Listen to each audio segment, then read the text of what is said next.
Hi, welcome back to 500 Hobbies, a place on the internet where I talk about my hobbies. Today we have a lot to talk about. So first, let's talk about finished objects / what I'm wearing today. So I have finished my Clematis sweater chunky. This is a pattern by Emma Knits, and I went on kind of a journey in terms of yarn. So I originally wanted to use this mix of mohair acrylic yarn that I had thrifted a couple of years ago. It was Lucilla Melody in the color number 8. I had about 5 skeins, so I thought it would be enough to do a sweater and just get something else to hold it double with. But about, I think, 3/4 of the way through the body, I realized I wasn't going to have enough and the yarn was discontinued. So I kind of went online to see whether I could do kind of a color match with a different mohair, and I ended up with Lana Grossa silk hair in the color Magnolia, and I held that double with gloss from Knit Picks in the lace weight in the color Plume, and I felt like it was a pretty good color match and would kind of equal the weight. So about 3/4 of the way through the body, I started alternating those two kind of mohair combinations, and they were both held double with the Knit Picks Muse Erin in the color Focus Tonal, which I think helped kind of disguise whether you could see the difference or not. As I was knitting it up, I didn't think there was a huge difference. When I got to the sleeves, at which point I had totally run out of the original mohair, I think I did start to see that little difference in yarn weight. I think I probably should have gone with the fingering weight for gloss instead of the lace, but I was just worried that it was going to be like way too chunky. So you can kind of see if you look hard, like I stopped with the original mohair like here, and then the color does shift a little bit, but I think because the Muse Erin is a variegated yarn, it's not super obvious. Anyway, I was proud that I was able to finally use some stuff from Stash that I had thrifted years ago, and kind of like just complement it to create a garment that I am really happy with, and I think I'm going to wear quite a bit. I have worn it quite a bit already. This came off the needles about a week ago. And I think that's just what I'm going to have to do with that giant bag of yarn that I thrifted. I think it's been kind of tricky, and a lot of it has stayed in Stash for a number of years, just because, you know, you'd be really lucky to just thrift huge sweater quantities. So I'll just have to kind of use them like this and do my best with the color match. And I think it worked out pretty well. I was also happy. My mom, she sews and knits a little bit, and her mother before her also sewed, so we have like a really big button stash that we share. So I had in my mind to find some really like ornate gold buttons to pair with this, and kind of like class it up a bit and make it a little funkier. So I was really happy that I was able to find these 5 gold buttons in our stash that really, they didn't come in a full set, so I was never going to be able to use them alone.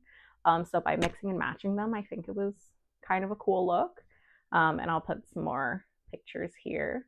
In terms of the knit, I was really curious about the construction when I first saw this design, and I'll kind of talk about it at surface level because, I don't want to give away any pattern secrets, but you essentially like knit up the back, and then the front happens in like 3 different parts. So you have like the left, the right, and then this part also, which is overlapping, and that helps you create this diagonal that is still kind of like a pullover sweater, just with this diagonal detail. So it went pretty fast. I think I intended to just finish the body originally and then move back to one of my other works in progress. But I ended up just finishing it because I was in such a flow state with it, and it was going so quickly, I think because the yarn was a heavier weight. And actually, as soon as I cast off, I started to envision kind of like a navy blue version of it, and I went on Knit Picks site to see if they kind of had like a navy blue version of this yarn, but I couldn't really find anything that I wanted, so that kind of like slowed my roll. So now I am going to try and focus on my current works in progress, and maybe in the new year I'll get to cast on another one of these. I think this design is really cool, and I think when I at least try and pick patterns that I'm going to knit myself, I try and pick stuff that you would kind of have a hard time finding in the store, stuff that's more unique. So I think that this sweater definitely fits that criteria.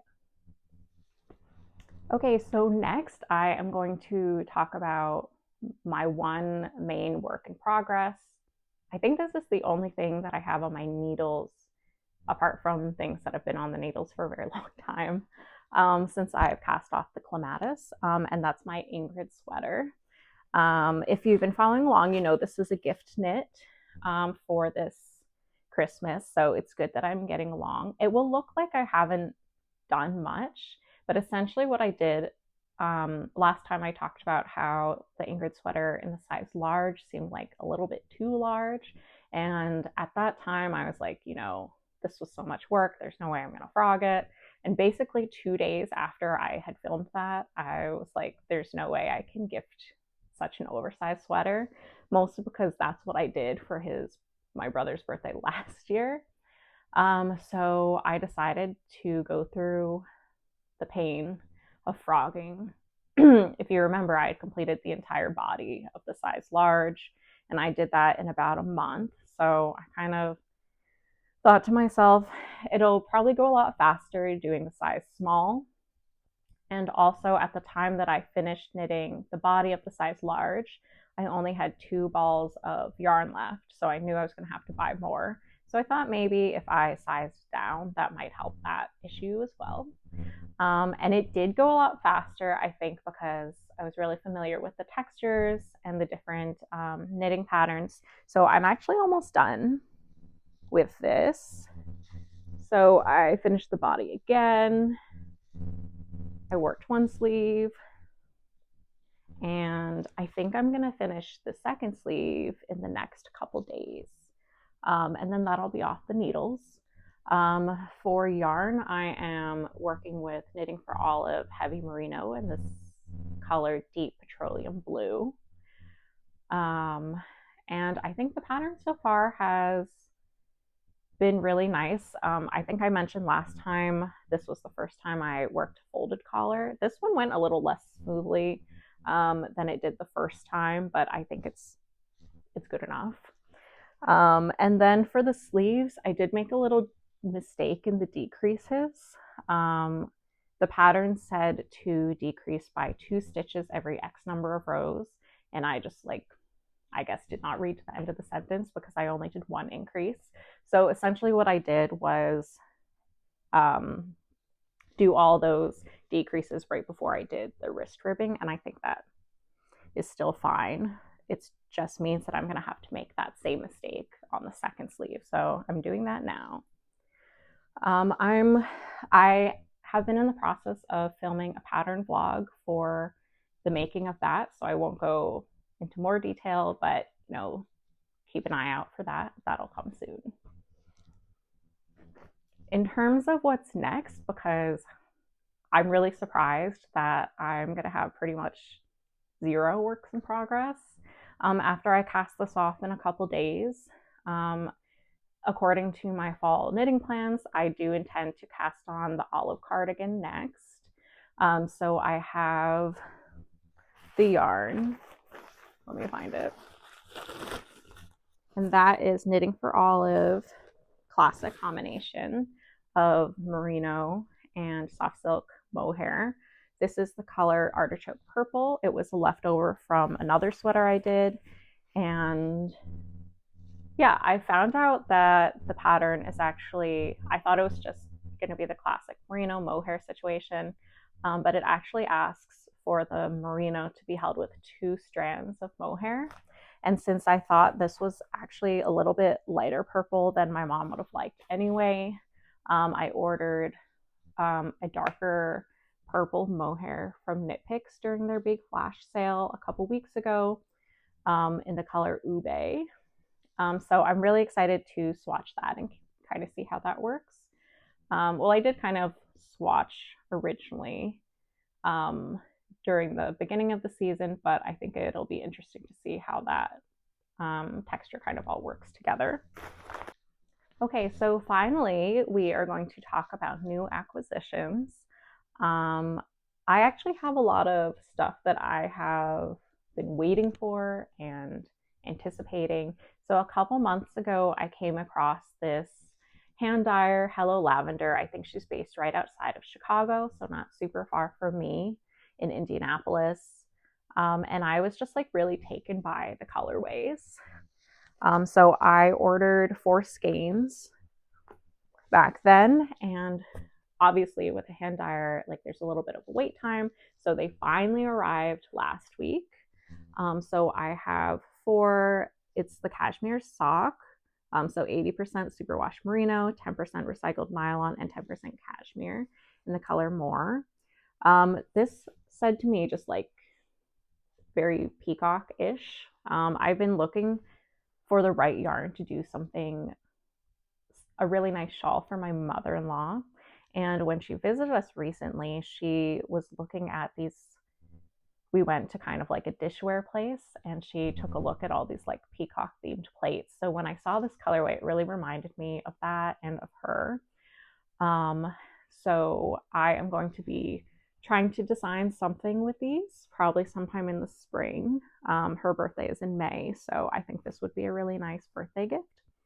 And it was nice that I was able to get a superwash quantity, so it'll be a little bit easier for her to take care of. And when I was ordering that yarn, I got a kind of treat for myself, which were these little stitch markers that she was also selling. So you can see these are already well into use, tracking my decreases for the Ingrid sweater. Originally, I thought that was just kind of a splurge for me.